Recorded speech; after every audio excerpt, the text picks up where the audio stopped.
Tonight, a parent's nightmare, a deadly shooting near a daycare and school in Toronto.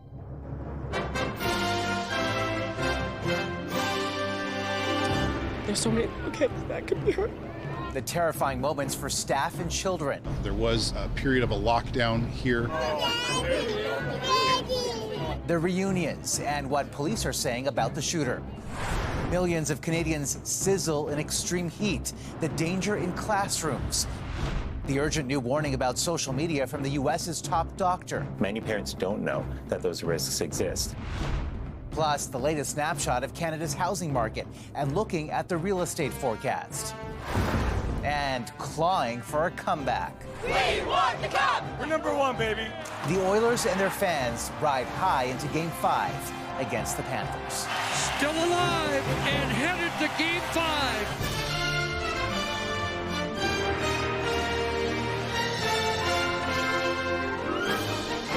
CTV National News with Omar Sachedina. Good evening, everyone. We begin tonight with a brazen and deadly daylight shooting in Toronto and the terrifying moments for panicked parents desperately waiting to see their children. We weren't sure what was going on, so just happy to have him with me and go home. The shooting happened near a school and a daycare. Toddlers racing into the arms of their fathers and mothers. Relief after finally being reunited. Gunfire erupting at an office building close by. Late tonight, police updated their investigation. The individual responsible for the shooting is among the deceased. CTV's Sean Leathong has been tracking developments all evening. And Sean, 3 adults are dead tonight. What else do we know about what happened? A chaotic day inside the daycare, OMR. As the supervisor tells us, the children were huddled in the dark while the lockdown was taking place. Also, the nearby office where the shooting happened, we managed to speak to the only person who got out alive. Terrifying moments as parents rush to a Toronto daycare after getting a lockdown notice for a shooting. I mean, it's devastating. There's so many little kids that could be hurt. The shooting happening in an office located in the same building. 3 people are dead. The only person inside to survive, this man, Sharhak Binyaz, who worked in a separate business down the hall. I heard the shot first. Then I came out, quarreled. Then I went back to my seat. 2 minutes later, another shot. I came out, this time I ran away. Binyaz calling 911. Once police arrived, he heard more shots. We heard 4, 5, maybe 6 shots, one after the other, and that was it. That was the end of the shooting. Binyaz and others at the scene identifying one of the victims as a local mortgage broker named Arash Misagi. Police putting the scene on lockdown, 2 schools and the daycare nearby as parents arrived, learning little bits of information of what happened. I was driving when the messages went out to the daycare, so I didn't know that when I turned down the street and just to see all the cars, and I didn't know what school it was or if it was the daycare or the high school or the private school. With police investigating the shooting, parents were trying desperately to get information and then eventually getting good news. Okay, you guys don't worry, the kids are safe. Every child inside is safe right now. One by one, each of the 104 children attending the daycare brought out, some wheeled in a crib and reunited with their parents. Certainly a huge amount of relief. Yes. Relieved, very relieved. So we weren't sure what was going on, so just happy to have him with me. And even for those who hadn't seen their kids yet. I feel at ease. That's all. It's just a lot. As Toronto Police Homicide took over the investigation, Detective Sergeant Alan Bartlett saying there is no threat to public safety. There will be a police presence here certainly overnight and probably into tomorrow. A terrifying day near a place that parents rely on to be safe, with heartbreak and more questions for those who knew the victims. While Toronto police say that the person they believe responsible for the shootings is among the deceased, there will be autopsies done tomorrow. Omar. Such a frightening situation. All right, Sean, thank you for this tonight. Millions of Canadians are under heat alerts and warnings tonight. The sweltering temperatures melting parts of Ontario, Quebec, New Brunswick, and Nova Scotia. CTV's Adrian Gobriel on the dangerous pre-summer forecast, and with schools still in session, how classrooms without air conditioning are coping. A view of Toronto's searing skyline today as a heat dome turns Canada's largest city and much of Ontario into a proverbial pressure cooker. It's like putting the Rogers Center over a good chunk of North America. Heat warnings are in place with sizzling temperatures in the high 30s, pushing over 40 with the humidex over the next few days. This is the first one of the year, and that's always concerning because, we need to be reminded of what to do. Even as temperatures soar, some still can't resist. The warmer it is, the better. We don't get much heat in Canada. So for those looking to beat the heat, we may have found the perfect place to cool off. On a busy week, how many skids of ice might you send out? Anywhere I'd say probably 150, maybe 200. Though ice trucks can be difficult to locate, as can fully air-conditioned schools in much of Ontario. The country's largest school board in Toronto has 582 schools. Only 177 have been built with central air conditioning. The Ontario government says it provides $1.4 billion each year to improve schools, though opposition parties say their patience has boiled over. In 2021, during the extreme heat wave in British Columbia, 619 people sadly died. Heat kills. We need to ensure that our schools are safe. It's appalling. Father Curtis Soretsky believes that keeping children inside aging schools without air conditioning is putting their health at risk. We wouldn't allow any office worker in downtown Toronto, we wouldn't put up with that, but we're okay with that with our kids, and I think that's wrong. Cooling down each and every school like the one behind me here in Ontario would be no small task. Currently, there's a $16 billion repair backlog in this province alone. And with the heat expected to stick around, concerns are likely to spike, along with the temperatures this week. Adrian Gabriel, CTV News, Toronto. And tens of millions of Americans are also broiling in an early and extreme heat wave. Chicago was more than 36 degrees today, breaking a record set in 1957. And for the first time, Pittsburgh could soar past 37 degrees in June. In all, this week, more than 100 temperature records could be shattered across the U.S. In California, the combination of high temperatures and high winds are fueling a growing disaster, with more than a dozen wildfires burning in the state. Back here at home, word today, the Calgary Stampede, one of Canada's biggest summer events, set to kick off in a little over 2 weeks, will not be derailed by the city's water crisis. That news coming with a new timeline for a fix and a warning for other communities nationwide. CTV's Kathy Lee has more. The feeder main break, the source of the water crisis in Calgary, is fixed. But 5 other breaks called hotspots found on that pipe aren't. Those repairs have begun, and we will continue to work on those concurrently. The mayor calling for a state of emergency to help expedite the repairs. 3 of the pipe parts are in Calgary, the other 2 coming from San Diego. A new timeline to complete all the repairs, 3 to 5 weeks. We are moving heaven and literally earth to get these remaining hotspots as soon as safely possible. Shovels have been in the ground around the clock the last 12 days. Businesses along the road of the ruptured line suffering. I think I would say about 60 to 70% drop. It's not even worth to open up, but I have to be here for my customer, whoever comes. And Calgarians and surrounding communities asked to keep conserving every drop. Some experts say the situation in Calgary is a wake-up call. We have to prioritize investments into our infrastructure, and it can't just be put on the backs of cities. The federal government, the provincial governments, they recognize that we have a massive infrastructure deficit that needs to be addressed. And the focus not just on new infrastructure. We keep talking about new infrastructure, new pipes, new treatment plants.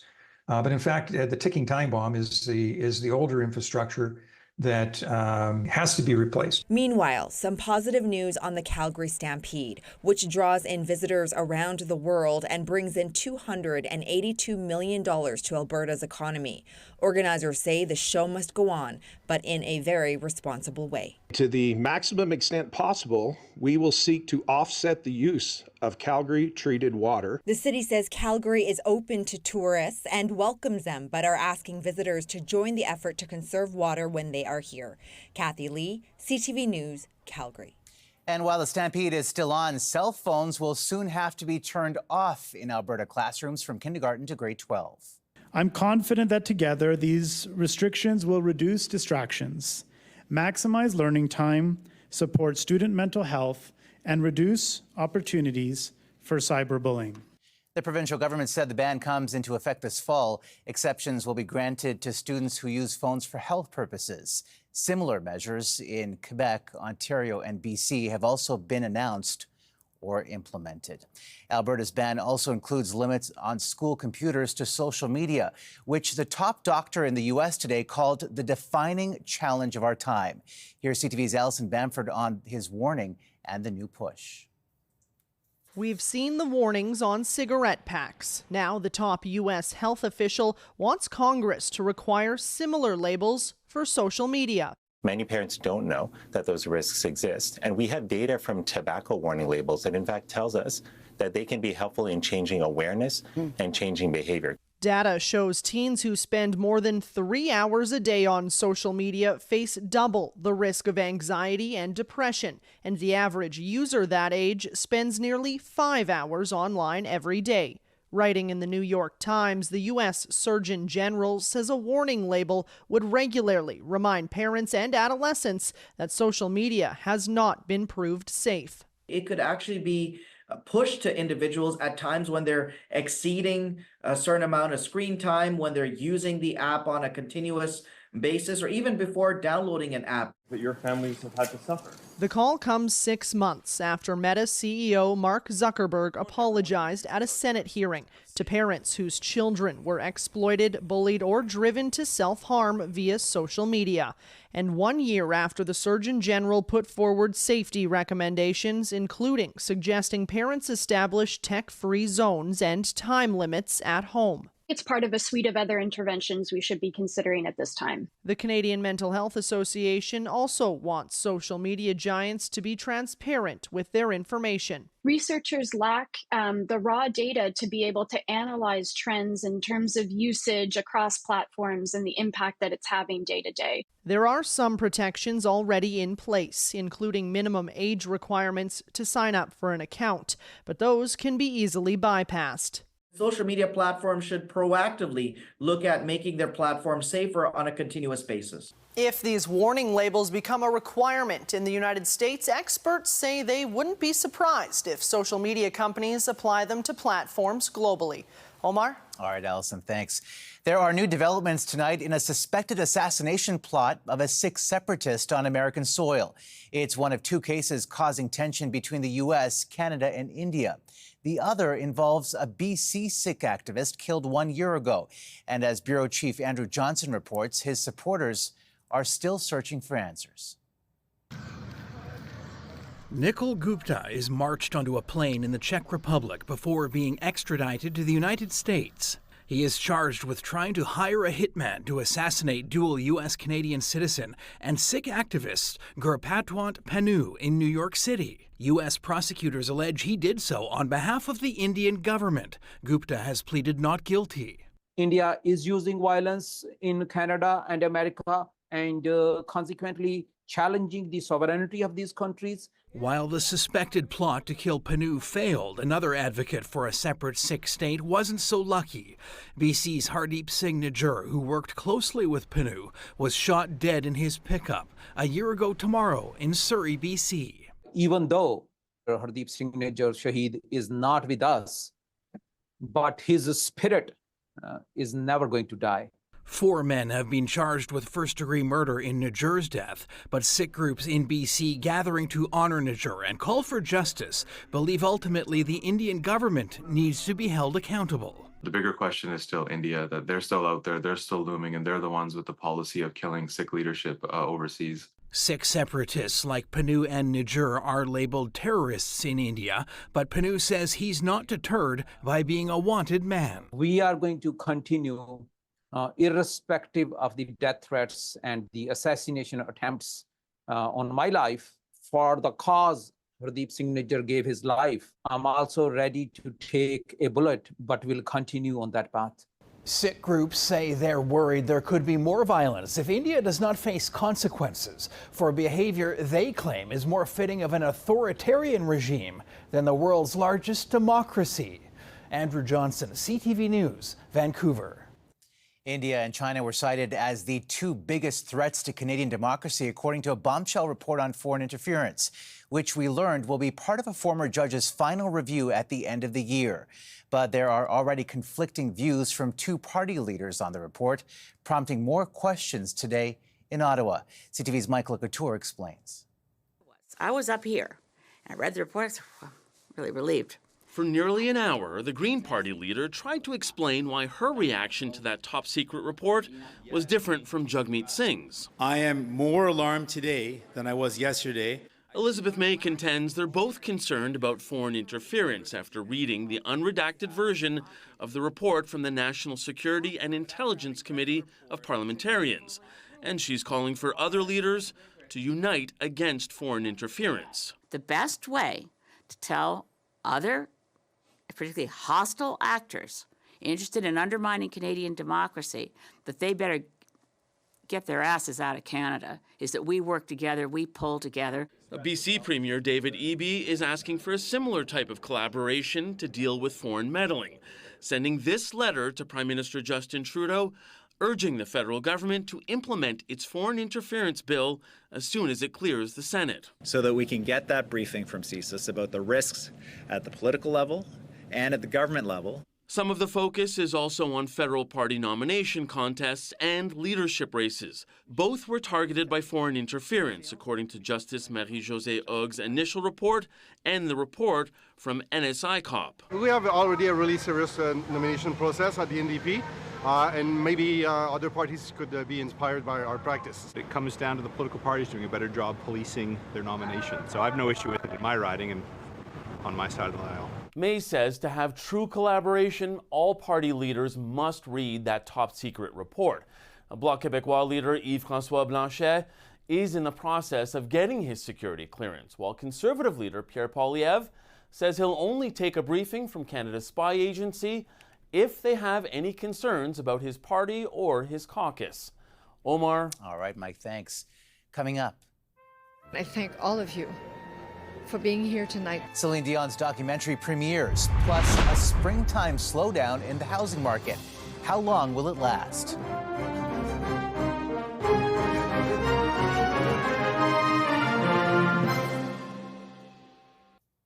A new snapshot of Canada's housing market. It shows a slowdown, with sales down 5.9% in May compared to last year. Prices were also pretty flat, but some experts say the recent interest rate cut might kickstart housing sales again. CTV's Garrett Barry takes a closer look. A so-called sleepy market seen in reports today. The Canadian Real Estate Association says sales and prices both ticked slightly down in May. The big question, is this the turning point? People don't want to buy at the max either. If they know they're at the top of the market. This St. John's agent says June's interest rate cut will probably get things moving across the country. It starts to make a difference in like the bigger markets like Vancouver and Toronto. It makes a huge difference. But just how much is up for debate? There was some concern that if interest rates fell, we would just see house prices explode again. That doesn't seem to be the case. Economists with the Canadian Centre for Policy Alternatives say that even with June's cut, prospective buyers will still face sticker shock when shopping for loans. It's still a lot more expensive than it was 4 or 5 years ago to carry a mortgage. Affordability is on everyone's mind. Today, a second update from the CMHC shows a slight increase in housing construction, especially in Toronto and Montreal, but not enough to fill the country's housing deficit. There's a little bit of good news, but it was after a couple of months of weak results. But also the level remains concerning because we need drastically more housing supply. We probably need to double this level. Newfoundland and Labrador provides a good example of the size of this country's housing challenge. The CMHC says about 60,000 units need to be built here in the next 6 years to hit affordability targets. But last month, just 61 new units were started. We have a massive undersupply of housing. This has been going on for the best part of 20 years. And we've seen the consequences. That's one reason why the optimism is quite cautious. Garrett Barry, CTV News, St. John's. Still ahead, a summertime warning. Some more sightings of the animals back in historic distributions. The new shark alert on Canada's east coast.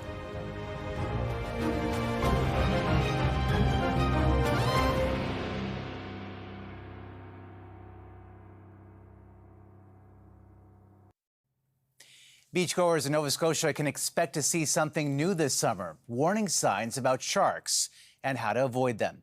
It's a response to an increase in the great white shark population along Canada's east coast. Conservation measures have been in place for 20+ years, and now we're seeing signs of recovery. So more sightings of the animals back in historic distributions in Canadian waters. The signs are expected to go up at about a dozen beaches in Nova Scotia. Other Atlantic provinces and Quebec are considering similar measures. An emotional documentary about the struggles of Canadian superstar Celine Dion has premiered tonight in New York. This documentary, I just hope that, for me anyway, it gave me so much délivrance, you know, like so much weight on my shoulders, like they found what's going on. Walking the red carpet, the singer said she owed it to her fans to open up about her ongoing struggle with stiff person syndrome. I Am Celine chronicles the singer's life and gives an intimate insight into her battle with the rare autoimmune disorder. After the break, Oilers fight to overcome the odds in Game 5.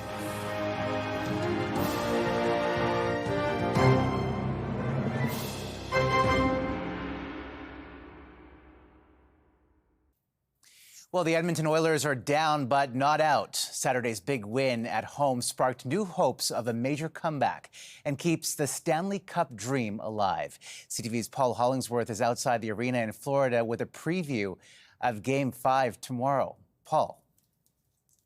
Omar, lots of excitement, lots of anticipation, and mixed in some nervousness here in South Florida as the Edmonton Oilers and Florida Panthers get ready for Game 5 of this 2024 Stanley Cup Final. What a weekend it was for the Oilers. They were in trouble, down 3-0 trying to avoid the sweep.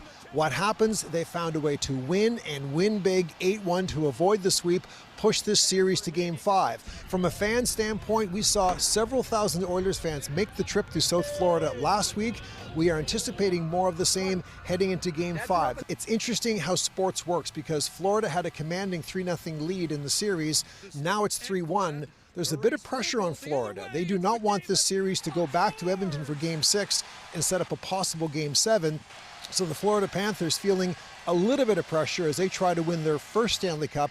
The Oilers feeling a lot of pressure as they try to hang on and find a way to win their first cup since 1990 and the first cup for Canada since 1993. It's the Oilers and the Panthers getting ready in Sunrise, Florida for Game 5 of the Stanley Cup Final.